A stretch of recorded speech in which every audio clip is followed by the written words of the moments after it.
Hello, so we are back, and this time we have something else to repair, a different kind of device.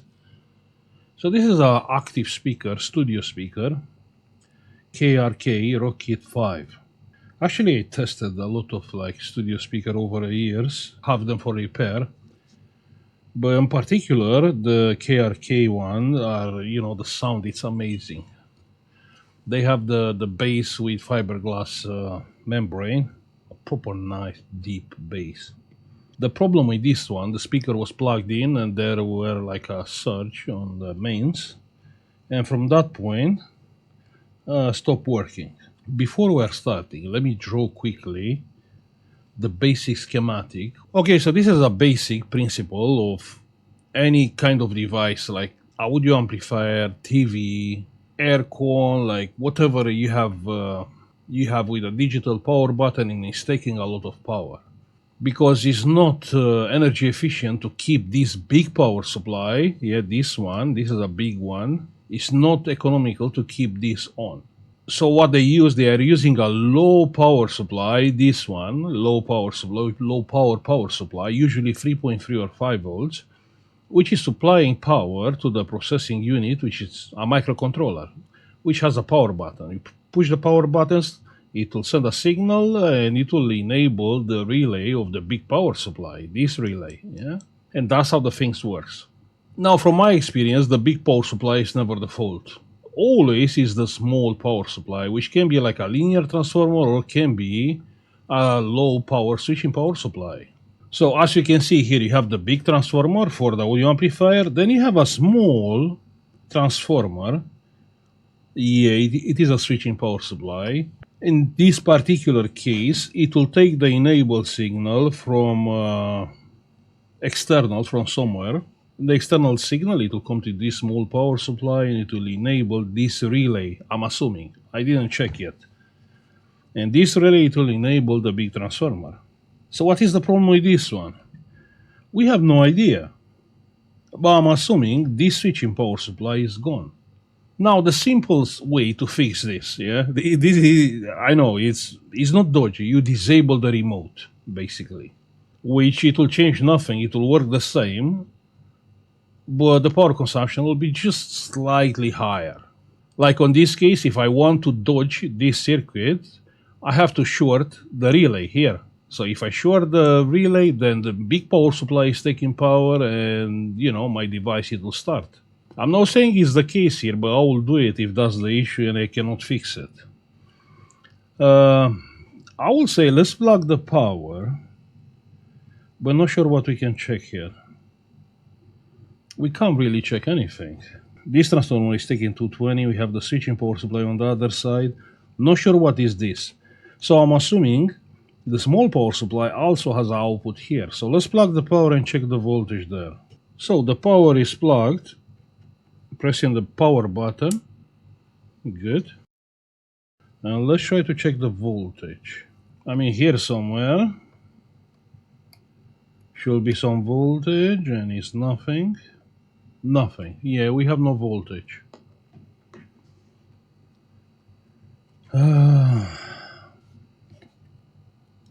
Wait 1 second. We have a fuse here. We didn't check the fuse.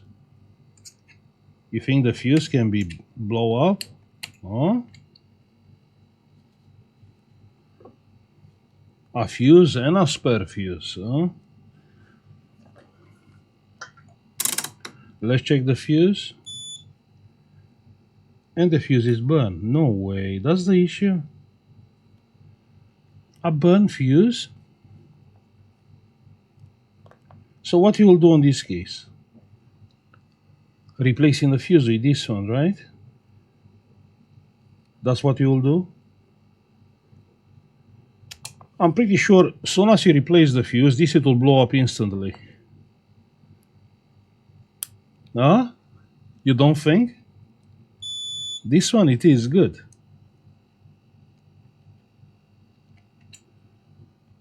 No? Let's check the input. The input is not shorted. Okay. We have to take the board out and check the low power switching power supply. I think that's the best we can do, so we can check few things. So here is a switching power supply. We have the capacitor. I'm gonna check the capacitor for short. From here to here, and it's not short. The capacitor is not shorted. Then we have a rectifier bridge, and the rectifier bridge looks fine. Then we have a diode. Then we have the chip. Then we have the output, and on the output we have a diode here, and it's fine. You know what? I can't see anything wrong here.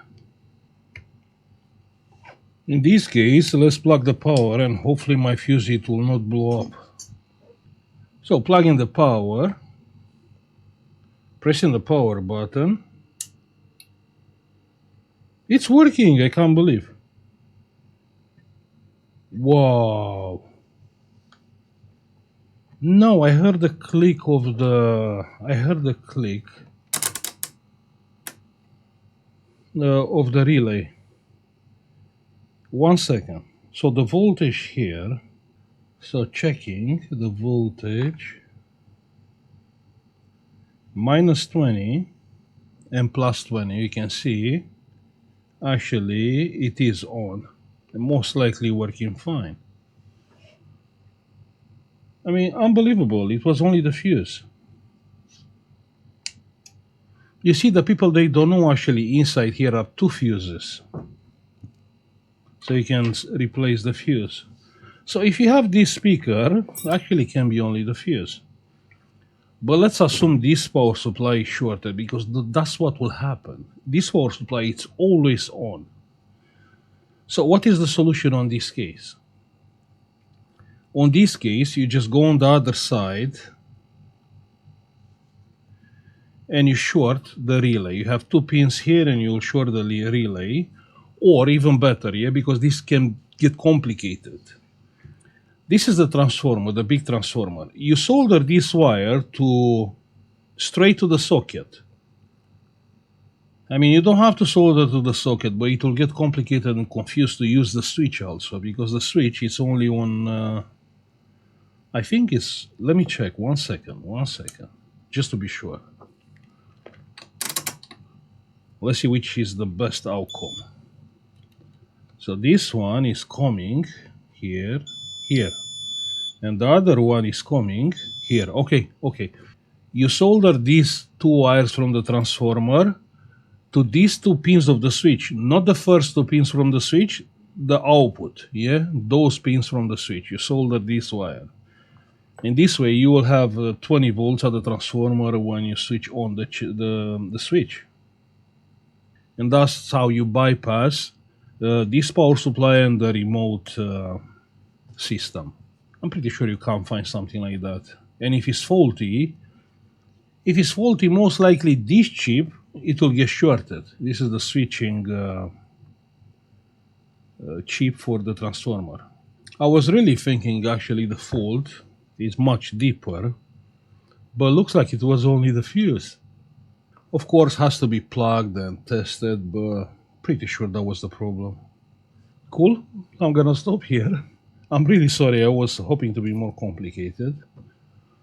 I would say thank you for watching, like, subscribe, like usual, and see you on the next one. Bye.